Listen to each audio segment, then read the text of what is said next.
here in Chengdu, China, at a Holiday Inn Express. Um, I just had one of the most craziest um, days or nights. Um, I arrived here, I left Taipei, and I got here late. About the plane was delayed. I took Air China, and it was delayed for about 45 minutes. So by the time I got in, it was about midnight. Got the luggage about 12:30, 12:45 a.m. and then took a taxi here.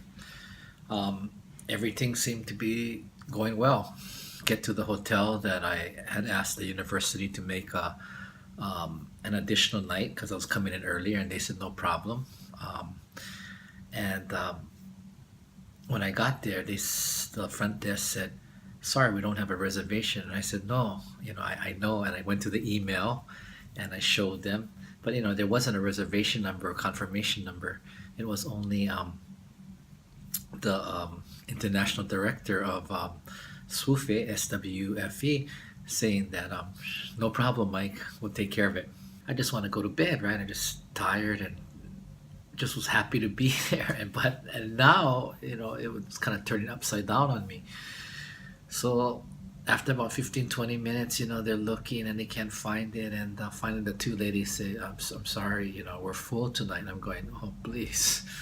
So I said, can you get me another hotel? Anything simple, very close. And they said, well, we can. So they checked around. They said, do you mind Holiday Inn? I'm thinking, yeah, great. Holiday Inn's fine. Um, so they find out the price, about 369 RMB, which is not bad. I think it's about what, 760 or 70 US dollars. So they write it on I said, okay, I want to make sure I get there because, no mistakes, right? And so they write it on this piece of paper. Taxi driver, when it comes, the bell desk tells him to where it is, and they said it's about 10 minutes away. And so he brings me here, and I see it from far off. It's a Holiday Inn Express. Fine. So I come in, I bring my, I come in right away, bring my passport in, just give it to them. Said, the ladies from the Rin He Spring Hotel had called 10 minutes ago, and I came, and then they're all like, oh, we don't have a reservation. I said, no, they called just 10 minutes ago. And so we go through this because they're checking, when they check, there's no reservation. I said, no. I gave my name and the phone number, and I told them that I was going to be there right away. They told you, and they said, no, we don't. And so their English is not so good, and I'm getting more frustrated, right? I'm going, they don't have a reservation, and um, they don't speak English well, and so they're using the little translator thing, and I'm telling them, I said, so then I said, okay, please call the hotel, the people at the, at this Renway Hotel, right? I show them this, and I said, please call, and they said, we don't, and they kept saying, oh, this is not that hotel. I said, no, no, we went through this. They kept thinking I thought I was at this hotel. And I said, no, I said, they called you for me. And this was going around and around and around. And finally I said, look for this phone number. So, for this. So, and call them and ask for Catherine Wang. That was the name of the lady who had made the reservation for me. That was a whole thing, Then I thought, oh my goodness, there is no critical thinking here or problem solving, because they said, no, we don't have the phone number. I said, and then they asked me, do you have the phone? I said, no, please use the internet to look up this phone number. And they said, internet? And then they went onto the machine looking for internet. I'm going, oh my goodness.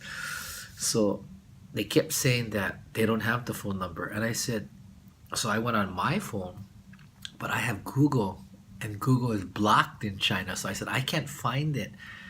And I went to the email, and the email didn't have it. So I said, I want you to look in the computer here or on your cell phone for the phone number. And this took another 10 minutes. I was actually getting mad and getting really like, I said, look up the phone number for this. and they they couldn't process that. It was, so finally we did the translator thing, and that didn't work. So they called their boss, who spoke a little bit English, and I tried to explain to her, and she didn't get it. And I'm going, oh my god! Now it's about 2:30, right?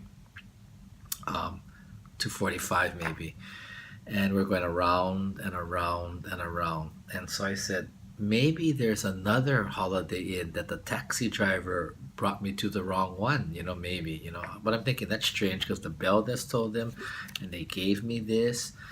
So they call and they said no. So I said, is this here? And they said yes. And I said, so this is the right hotel. But again, they said, we don't have your reservation. I said, well, I gave my name and my phone number. And so we go around again. So now it's like an hour later, closer to 3 o'clock. So I said, okay, you know what? How much is it? They said 369. And it was about the same price that the lady at the earlier hotel had quoted me. So I said, okay, it must be here. And I got the address, so it must be here. So I said, just please give me a room. And they said, oh, okay. And I said, I just want a quiet room. And then, of course, they didn't understand quiet. So we did the thing with the translator. And they said, oh, sorry, no quiet room. So I said, no quiet room. And that's okay. I said, I want non smoking and little noise or quiet. So they had to call the boss because the boss then has talked to me on the phone and says, sorry, we don't have quiet rooms.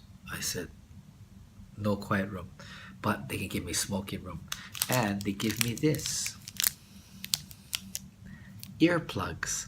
So it makes you a little suspicious, right? I mean, no quiet room, they give you earplugs, and you're going like, what kind of place is this, right? And this is a Holiday Inn Express, so you figure minimal service or minimal level facilities. And so then I said, okay. And then I said, I'm hungry. I saw a 24-hour convenience store next door. So I said, I was already tired, exhausted. It's already like 3:15 around. So I said, I'm gonna go next door and get some food. I want you to have everything ready. I will come back and I'll just sign. Okay? She goes, yeah, yeah, yeah. Okay, because I knew this would take another, I don't know. So I go next door, get a beer, get some potato chips. I wanted to drink whiskey after that, but I thought it was too expensive. Potato chips, pieces of some bread. I think about 10 minutes, 10, 15 minutes. I come back and it's still not ready. She's still on the phone. And I said, Amanda, I said, I'm really tired, and now it's about 3:30. I mean, little about 3:20. I said, please just let me go to the room. And then she goes, oh, I'm sorry. You know what? We don't have a non-smoking room. And I said, what? And she said, so I said, can I get a quiet smoking room then? And then she thinks about it. We do the translator and she says, no. So I said, I can only get a smoking, noisy room. And then she didn't understand noisy. So I said, oh, noisy. And she says, yeah. And I said, I was going to ask for a discount, but that would have been another half an hour and I never would have got it anyway. So I said, yes, please. So I just give her my credit card. And then she asked me, does this have a password on it? Like a lot of the ones in Europe and have a 4-letter, PIN code. I'm going, oh no, they probably don't take regular cards. And I said, no, it doesn't. And she puts it in the machine and she's thinking, I'm going, oh no. And I don't have cash. That was another thing I got to Chengdu. It was too late. The currency exchange was closed, and the ATM didn't take my kind of ATM. So it was like everything was like, and I had 300 RMB, and I was figuring, okay, the taxi would take about 60, and so I was kind of, and I just bought some things at the convenience store. But anyway, luckily the card went through because if it didn't, I didn't have money. I would have been stuck. It would have been like, so it was a nightmare. And so I just was telling her, I said, I'm sorry, Amanda, this is a nightmare. And she went, what? And so I actually translated that because I wanted her to know. And I said, this is a nightmare. And it got translated. And then she looked and then she kind of smiled and she goes, well, I'm sorry. And I said, I know it's not your fault. You probably weren't trained well or whatever, but I said, oh, anyway, yeah, the two girls, they were trying their hardest, but I couldn't believe the lack of critical thinking skills or problem solving skills. And, if somebody comes in, they don't have a reservation, like, and so maybe my thinking was just so different, like, okay, if there's no reservation, let's call the hotel that called you. But oh yeah, it was really, really hard. So finally I just signed. I got, the noisy smoking room. But funny, I don't smell smoke very much, so it doesn't seem like a smoking room. And so far, it's not noisy. But I'm speaking quietly because I was thinking maybe the walls are thin. Yes, there is construction going on outside. I can hear a little bit, but I don't know what they mean. But and I, of course, I couldn't get that information. The only nice thing that the manager who called on the phone, the boss, did say, she goes, "Okay, I'll let you check out late, so I can check out at 2 p.m. So maybe I can sleep a little later." But yeah, it's unbelievable. So it's now 3:39. I started this adventure. I think I left the airport probably about 1:30, and I'm still awake. And I just couldn't believe it. Well, so of all things, so I thought, okay, things come in threes. And going to Taipei, my luggage was lost. That was the first time in all my travels, 10 years, that 12, 15 years, that I ever lost my bag. And then that happened at the hotel where there's no reservation. I sent an email to the director just to let her know. I said, did someone make the reservation? I didn't say that. I said something like, I said, they don't have the reservation. Of course, it's middle of the night, so of course she's not gonna get the email. Um, and I said, okay, there's one more thing that's going to happen. I don't know what. And I guess it was the Hollywood Express without my reservation. But I was worried that, maybe the other place would have, if there was another Holiday Inn, that they had my reservation and that they'd be waiting. And, of course, they didn't have my credit card number, but still, I didn't want them to be waiting. But, because I had this address, and because they said this is the place, and the price was about 369 was what I was quoted on the phone. I mean, so this has to be the place. So who did the other front desk people of the Renhe Spring Hotel call? Because I remember them giving the name and the phone number. I had to get my phone and show them the phone number. So, and I don't think reservations is open at this time. And oh, the other thing that happened was that finally I got the message over for them to call the Ren He Spring Hotel, and that took like 15 20 minutes. So they did call, and you know what? We got a recording. It's like a 400 number. I think it's a reservation number. So then I tried to explain. I said there must be a front desk number. This is a reservation number, and then that was a whole nother spin. Like, like, yes, we're calling the reservation. No, I said, no, I want the front desk. Call the front desk and then tell them you want to speak to this lady, Catherine Wang. Of course, that's not her Chinese name, though. Anyway, I'm still alive. I'm having a beer, and I just wanted to share with you what just happened. Unbelievable. Sasuga, China.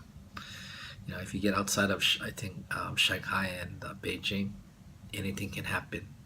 I mean, if you want to, I always thought I was a good traveler, but China always, once you leave the two big cities, it really humbles you, and you really have to think ahead, like, money, ATM, currency exchange, what time you arrive, and I had to, luckily, I was thinking ahead, so even the address of the hotel in Taiwan, when I was waiting for the train at the high-speed railway, I asked the information desk to write this in Chinese characters, kanji, for me. And they looked at me like, they said, "Oh, this is not China." And I said, "No, no, I understand, but I need you to write." So like, I had to make a story up. I didn't want to. I said, "Oh, my friend, I want to send it to him because he needs it or something," And they did. And They even checked on the computer. I mean, they were right on. I mean, critical thinking skills. They went online. They checked. They got the Chinese address and they wrote it for me, and that was perfect. I just took it to the taxi driver. I used to keep it on my phone, like have it on my phone like this. But what happens is when you're carrying your bags, you press the wrong button and then you lose it, and then you gotta find it, and the taxi driver's there, and you feel the stress, and you make it expand, and it somehow disappears. Anyway, that's it. Sorry for the long story, but I just had to share this because it was like so unbelievable. Holiday Inn Express in Chengdu. You probably don't want to come here unless you have a real reservation, because they kept asking for the reservation number. I guess if they had a reservation number, it would have probably been simple. But I only had the other front desk call here and give my name and phone number, and we were coming. I told them I'm gonna be there right away. Sasuga inside China. Anyway, good night. Go to bed a little bit after I drink some and get a little tired because I got all excited. My heartbeat was going. I was actually getting mad. I was just tired too. Yeah. Anyway, thanks for listening. Good night.